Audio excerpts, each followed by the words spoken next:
Hello, and welcome to the M.O.W. channel. Today, we will be discussing the case of the coast-to-coast killer in the United States. Let's delve into the dark life of Tommy Lynn Sells. Tommy Lynn Sells was born on June 28, 1964, in Oakland, California, one of 5 children born to an unwed mother. His birth occurred within an already unstable family environment, and his early life was a continuous sequence of severe instability and emotional deprivation. The unfavorable circumstances of Sells' birth already cast the first dark shadow over his character development. His presumed biological father, Joe Robbins, died when Sells was only 11, and this early paternal absence, combined with the lack of a reliable male figure, likely exacerbated his identity confusion. Furthermore, Sells' early childhood was directly linked to matters of survival. Around 18 months old, Sells and his twin sister, Tammy Jean, contracted meningitis, a fatal disease. Tammy Jean eventually succumbed to the illness, and while Sells survived, he experienced the immense loss of his twin. This experience of death and survival at such a young age is speculated to have become a deep-seated trauma in Sells' subconscious. Complex emotions, such as survivor's guilt or a numbness toward death, may have influenced his personality. Immediately following his twin's death, Sells went to live with his aunt, Bonnie Walpole, in Holcomb, Missouri. This period, where he briefly received stable care, could have been a critical turning point for Sells, but the situation was reversed when his mother learned his aunt intended to adopt him at age 5 and took him back. His mother's sudden intervention and efforts to reclaim him deprived Sells of the opportunity to find emotional stability, fostering a more volatile relationship with his mother. This pattern of repeated abandonment, reunion, and re-abandonment likely instilled in young Sells the belief that the world was unpredictable and untrustworthy. The most devastating impact on Sells' emotional development came from his experiences with abuse. Beginning at age 7, Sells started drinking alcohol regularly from a stash his maternal grandfather kept, indicating his substance abuse issues began at a very early age. The reliance on alcohol was an early, destructive way of coping with his emotional pain. The following year, at only about 8 years old, he began associating with an adult male named Willis Clark, who Sells claimed started sexually molesting him. This shocking sexual abuse left Sells severely traumatized. Even more tragically, Sells claimed that his mother encouraged this inappropriate and abusive relationship. Sells' assertion that his mother, who should have been his protector, either ignored or even exploited her son's suffering, maximized his distrust and anger toward her. Sells later stated that he recalled this abuse during his criminal acts, suggesting that the childhood trauma served as a psychological mechanism to trigger or justify his violent behavior as an adult. This complex experience of abuse and abandonment played a critical role in eroding Sells' capacity for empathy and his moral boundaries. By age 10, Sells began using drugs, starting his path toward addiction. Around age 13, he committed an inexplicable act of getting into his grandmother's bed naked while she was asleep, leading to him being kicked out of the house. This behavior can be interpreted as an early, impulsive act of boundary transgression and breaking social taboos, signifying a family conflict explosion. Shortly after being expelled from the house, his mother and siblings suddenly left town, abandoning him. This repeated experience of abandonment inflicted deep wounds on Sells, and was the catalyst for him to express his rage and hostility toward the world. Days later, an enraged Sells committed a crime, shooting and assaulting a woman who, fortunately, survived. This incident was his first recorded major, violent criminal act, a symptom that he had begun to process his emotional distress through extreme violence. From 1978, at the age of 14, Sells began a serious life of wandering as a homeless person. He lived on the road, traveling across the United States by hitchhiking and freight train from 1978 to 1999. This extensive mobility earned him the nickname Coast-to-Coast Killer, providing the physical conditions for his crimes to occur over a long period across multiple states. He maintained his livelihood by jumping between very short-term, manual labor and barber work, but was incarcerated multiple times due to his alcohol and drug abuse problems. In May 1981, during a visit to family in Little Rock, Arkansas, he was expelled after attempting to sexually assault his mother in the shower, demonstrating that he had still not resolved his childhood trauma and complex emotions toward his mother. His alcohol issues worsened without mental health treatment, and his life spiraled out of control, eventually leading to his arrest for public intoxication in 1982. In 1990, when he was sentenced to 16 months in prison for stealing a truck in Wyoming, he was diagnosed while incarcerated with a personality disorder, addiction, and psychosis. This diagnosis confirmed that his violent behavior was not just deviance, but was linked to severe psychopathological issues. The chain of his disadvantaged and violent childhood, followed by vagrancy, mental illness, and addiction, was the tragic genesis of Sells' development into a serial killer. The criminal career of Tommy Lynn Sells, a direct result of his unstable childhood and life of vagrancy, unfolded as a ruthless and extensive killing spree across the United States. True to his moniker, the Coast-to-Coast Killer, Sells leveraged his mobility hitchhiking and riding freight trains to commit impulsive and random acts of violence across multiple states. From the late 1970s until his capture in 1999, investigators have definitively linked him to at least 22 confirmed cases, a number that retired Texas Ranger John Allen suggests is likely just the tip of the iceberg, underscoring the enormous scale of his crimes. Sells himself claimed to have killed up to 70 victims, demonstrating the indiscriminate nature of his offenses. Sells' earliest alleged murder claim involved an incident in Mississippi. When he was 15, following a home invasion, he asserted that he became enraged after finding an adult male performing fellatio on a young boy inside the house and killed the man. Although this confession was unconfirmed, it suggests his violent acts were connected to a complex psychological motivation of sexual trauma and rage. His claim of murdering a man with an ice pick near a Chinese restaurant in Los Angeles in 1980 was another unconfirmed early offense. However, the confirmed or strongly implicated chronology of his crimes reveals Sells' chilling pattern of ruthlessness. On July 5, 1979, John Cates, 39, was fatally shot with a .32 caliber pistol during a home invasion in Port Gibson, Mississippi. A man resembling Sells was seen near the crime scene, and investigators suggested he was likely in the area at that time, indicating his violence began early in his itinerant life. The July 26, 1985, murders of Edna Court and her 4-year-old son, Lori Court, in Springfield, Missouri, clearly exposed Sells' impulsive and extreme violence. Sells, who met Court while working at the Forsyth Carnival, was invited to her home. After engaging in sexual relations, he fell asleep and woke up, believing Court was stealing items from his backpack. Enraged, he beat Court to death with her son's baseball bat and then killed the 4-year-old boy, Lori, as a potential witness. This double murder showed that Sells had no control or remorse over his actions and was ready to use extreme violence over trivial provocation. The bodies were discovered 3 days later, by which time Sells had already left town. The November 17, 1987, quadruple murder of the Darden family in Ina, Illinois, stands as one of Sells' most horrific and brutal crimes. Keith Darden, 29, who had picked up Sells while he was hitchhiking and invited him to dinner, was killed in an extremely cruel manner, shot twice with a handgun, castrated, and then shot again.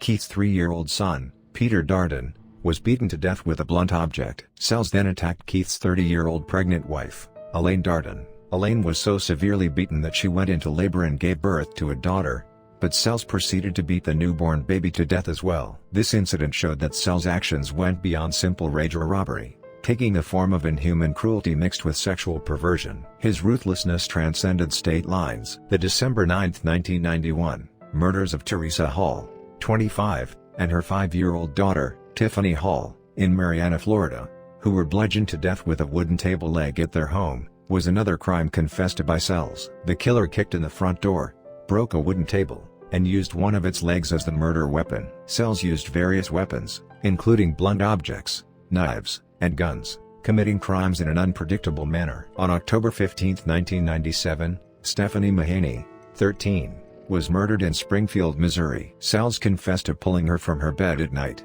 taking her to a field, injecting her with cocaine, raping her, and then strangling her to death. In the April 4, 1999, murders of Deborah Harris, 31, and her 8-year-old daughter, Ambria Halliburton, in Gibson, Tennessee, Sells raped Harris in bed and then stabbed her multiple times with a kitchen knife. He then stabbed the 8-year-old daughter who witnessed the scene. The knife was left embedded in Harris's chest, demonstrating his acts of violence were aimed at concealing evidence and maximizing brutality. The April 18, 1999, abduction of 9-year-old Mary Beatriz Perez from a market festival in San Antonio, Texas, where she was dragged to a stockyard, raped, and strangled with a t-shirt, was also Sells' doing. Her body was found in a creek 10 days later, and Sells was convicted of this murder and sentenced to life in prison. On May 23 of the same year, Haley McCone, 13, was abducted by Sells from a swing set in Lexington, Kentucky, dragged into the woods, raped, strangled with a t-shirt, and found covered with debris. These cases clearly show that Sells primarily targeted young women and children, exhibiting a pattern of combining sexual violence with murder. Sells' list of crimes is intertwined with cold cases across the U.S., including the alleged murder of Susan Courts, who disappeared from Lockport, New York, in 1987. The claim of killing hitchhiker Stephanie Kelly Strow and dumping her body in a hot spring in Lovelock, Nevada, in 1987. The stabbing death of Kent Allen Lautner over drug money in Tucson, Arizona, in 1988, and the claim of raping, dismembering with an axe, and burying Yvette Sophia Muller in Las Vegas, Nevada, in 1997. In summary, Sells' murder chronology was characterized by an indiscriminate nature, disregarding geographical boundaries, and the age, gender, or background of his victims. His actions were impulsive. He used weapons found at the scene or those he carried. And his crimes were marked by sexual violence, brutal assault with blunt objects, and death by strangulation or stabbing. His life as a vagrant made him difficult for investigators to track, which was a key factor allowing him to operate as the coast-to-coast killer for an extended period. This extensive killing spree proves that Sells' violence was not a series of accidental crimes, but a chain of destructive acts linked to his deep psychopathological issues. Tommy Lynn Sells' terrifying killing spree continued as he traversed the United States, leaving dozens of victims in his wake.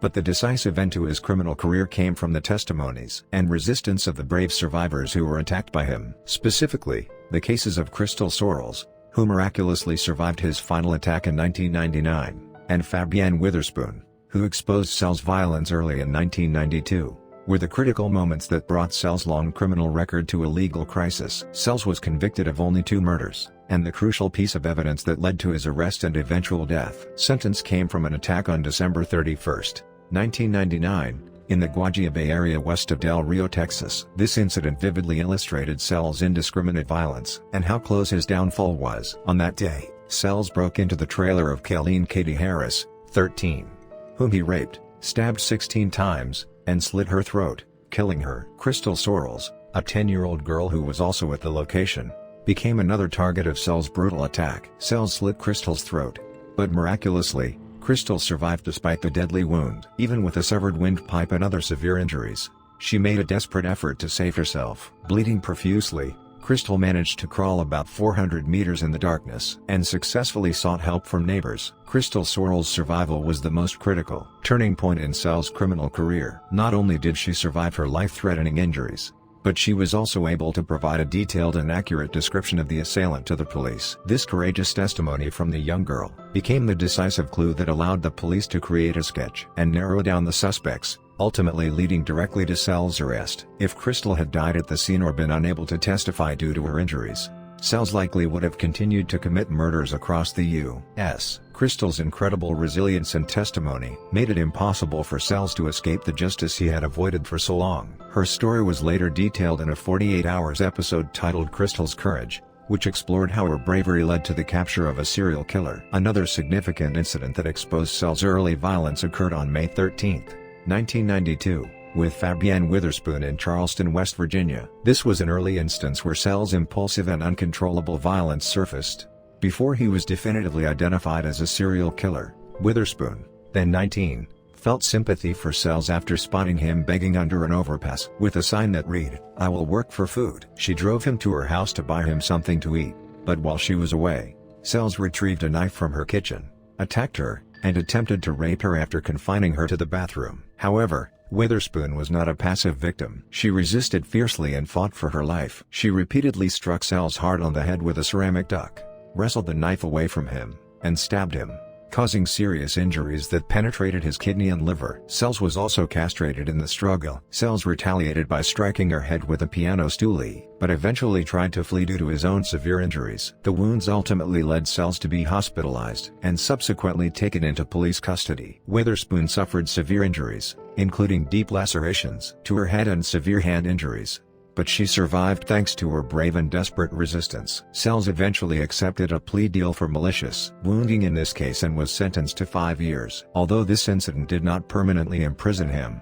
the record left a crucial precedent, showing Sells' violent tendencies and how he could be thwarted when encountering a strong victim who refused to give up. Fabienne Witherspoon's story was also featured in the 2021 A&E Network's original show, I Survived a Serial Killer. The courageous and determined actions of these 2 women, Crystal Sorrells and Fabienne Witherspoon, delivered a fatal crisis to Tommy Lynn Sells' criminal career. Fabienne Witherspoon inflicted physical harm upon Sells and temporarily halted his criminal activities, while Crystal Sorrells exposed his identity and brought his decades-long serial killing spree to an end. Sells was ultimately sentenced to death for the Del Rio case involving Crystal Sorrells. Without the bravery of these two survivors, the coast-to-coast killer likely would have continued to sow fear across America for longer. Their existence and testimony were the most critical factors in determining the downfall of Tommy Lynn Sells. Tommy Lynn Sells' long period of vagrancy and indiscriminate killing reached a dramatic climax when he was finally brought to justice, thanks to the brave testimony of Crystal Sorrells, the survivor of his last attack in 1999. Following the murder of Kayleen Harris and the attack on Crystal Sorrells in Del Rio, Texas, on December 31, 1999, the police were quickly able to track down and arrest Sells. Based on Crystal's physical description, this arrest was the decisive moment that ended Sells' career of crime spanning a generation. He was immediately incarcerated on death row at the Allen B. Polunsky unit near Livingston, Texas, and the Texas Department of Criminal Justice officially placed him on the death row roster on November 8, 2000. After his capture, Sells began pouring out shocking confessions to investigators, boasting about the number of crimes he committed. He claimed to have killed up to 70 victims across multiple states throughout the U.S. These confessions convinced investigators that Sells was not merely a regional criminal, but a true serial killer operating coast to coast. By cross-referencing his confessions with existing cold case files, investigators were able to definitively link Sells to at least 22 incidents. Sells' confessions played a crucial role in solving several long unresolved cold cases. The most notable example was the 1997 murder of 10-year-old Joel Kirkpatrick in Lawrenceville, Illinois. Joel's mother, Julie Rhea Harper, had been convicted of her son's murder and was serving time. Sells confessed to the crime while incarcerated, and his account remarkably aligned with Harper's initial statements that she struggled with an intruder and that the killer took a knife from a kitchen butcher block to stab the boy. This confession proved to be the pivotal evidence that exonerated Julie Rhea Harper, who was ultimately acquitted and released in 2006. Sells' confession, in this case, brought about the unexpected result of correcting a wrongful conviction. However, Sells' confessions were followed by serious controversy and suspicion. Over time, police began to suspect that Sells was gaming the system by confessing to murders he hadn't committed to inflate his notoriety or gain attention as a death row inmate. While he gave detailed statements for numerous unproven crimes, the details were often unsupported by evidence or contained minor inaccuracies regarding unreleased specifics. For instance, Sells claimed that in 1982 in Little Rock, Arkansas, he and an accomplice abducted, raped, tortured, and murdered a woman, then dumped her body in a quarry lake. However, due to financial constraints, authorities were unable to search the deep lake he indicated. He also claimed to have murdered a prostitute in St. Louis and dumped her in the river in 1986, and to have killed a woman and her son he met in Salt Lake City, Utah, in 1988, disposing of the bodies in the Snake River in Idaho. These claims also remained unconfirmed. He even stated he killed a black man in Chicago and dumped the body in a trash can. But no such murder was found at the specific street intersection he named. The most acute controversy surrounded the 1987 quadruple murder of the Darden family in Ida, Illinois. Sells confessed to this brutal crime, but the Jefferson County State's attorney in Illinois refused to prosecute him. Despite Sells' confession matching facts reported in the media, the prosecution cited minor inaccuracies and unreleased details and the fact that Sells changed his account of how he met the family 3 times. Investigators wished to bring Sells to Illinois to resolve the doubts and ascertain the truth, but Texas refused the transfer due to laws prohibiting death row inmates from leaving the state. As a result, the Darden family murders, although Sells is highly suspected, remain legally unresolved and incomplete. Amidst all the controversy, Sells was convicted of the 1999 Del Rio incident and the 1999 murder of 9-year-old Mary Beatrice Perez in San Antonio. He received the death penalty for the Del Rio case and a life sentence for the Perez murder. The trial marked the apex of Sells' brutal criminal career, delivering the judicial conclusion that permanently stripped him of his freedom and led him to the threshold of death. As a death row inmate, Sells continued to exaggerate and vividly describe the extent of his crimes in media interviews, revealing a psychopathic tendency to seek public attention even from inside the prison walls. His long journey of wandering and killing was finally caught in the web of legal justice through his arrest and trial. Tommy Lynn Sells' long and brutal criminal career was finally brought to a close by the Texas judicial authorities. On January 3, 2014, the Del Rio District Court judge definitively set Sells' execution date for April 3, 2014. This date was to be the final day in the life of the coast-to-coast killer. who had terrorized the U.S. for decades. Sells met his end at the Texas State Penitentiary in Huntsville, Texas. The execution procedure followed the regulations of the Texas prison system. Sells was served his last meal and transported to the execution chamber. As he was strapped to the gurney and awaited his final moment, he was offered the opportunity to make a final statement. As a serial killer who had taken the lives of numerous victims, all attention was focused on the words he would leave behind. However, Sells chose silence. When asked if he wished to make a final statement, he simply and unemotionally replied, "No," refusing any chance to offer an explanation or apology for his life and crimes. This brief word seemed to reflect his cold and indifferent nature. Until the very end. At approximately 600 p.m. CST, a lethal dose of phenobarbital was administered to him. After the drug was injected, Sells took a few deep breaths, closed his eyes, and began to snore. In less than a minute, he ceased movement. Sells was officially pronounced dead at 6:27 p.m. Central Daylight Time, 13 minutes after the injection began. The execution marked the final judicial conclusion to his violent life. Witnesses to the execution included survivors and family members of victims who had suffered indelible harm from Sells' attacks. Among them were Crystal Sorrells, the miraculous survivor of the 1999 Del Rio attack, the family of the slain Kayleen Harris, and family members of 9-year-old Mary Beatrice Perez, who was murdered in San Antonio in 1999. For them, Sells' execution was a formal closure to decades of pain and anxiety, and a moment to witness the realization of justice. Crystal Sorrells, in particular, was able to watch the criminal meet his end, a culmination of her brave testimony. Though Sells' physical threat was gone with his execution, the shadow he cast over American society remains dark and long. The number of confirmed murders, at least 22, and the maximum number of victims he claimed, up to 70, suggests that the scale of his crimes vastly exceeded the 2 murders, for which he was sentenced to death. Due to his life of vagrancy and indiscriminate killing method, many unsolved cold cases are likely linked to Sells' actions. The controversy surrounding Sells' confessions also remains a part of his shadow. The question of whether he confessed to crimes he didn't commit to inflate his notoriety, or if not all of his statements were proven, due to the financial and legal constraints of the investigative authorities, has never been fully resolved, especially in cases like the 1987 quadruple Darden family murder in Illinois, where Sells was highly likely the perpetrator, but could not be transferred to Illinois for prosecution due to Texas laws prohibiting the movement of death row inmates. Institutional limitations prevented a complete judicial resolution for his crimes. As a result, the Darden family murders and several other cold cases remain unresolved and unattached to his criminal list even after his execution. Before his execution, Sells appeared in various media outlets to discuss his crimes. He was featured in an episode of the investigation Discovery documentary series Most Evil, where he was interviewed by forensic psychiatrist Michael Stone, again claiming to have killed over 70 victims. ABC News produced a mini-documentary about his life and mental state, Tommy Lynn Sells: The Mind of a Psychopath. This media attention showed how shocking his crimes were, but also paradoxically fulfilled the notoriety and attention he sought through his offenses until the very end. The life of Tommy Lynn Sells ended with a tragic childhood, an extensive killing spree, and ultimately, a solitary death on the execution gurney. While his death signaled the end of one serial killer's era,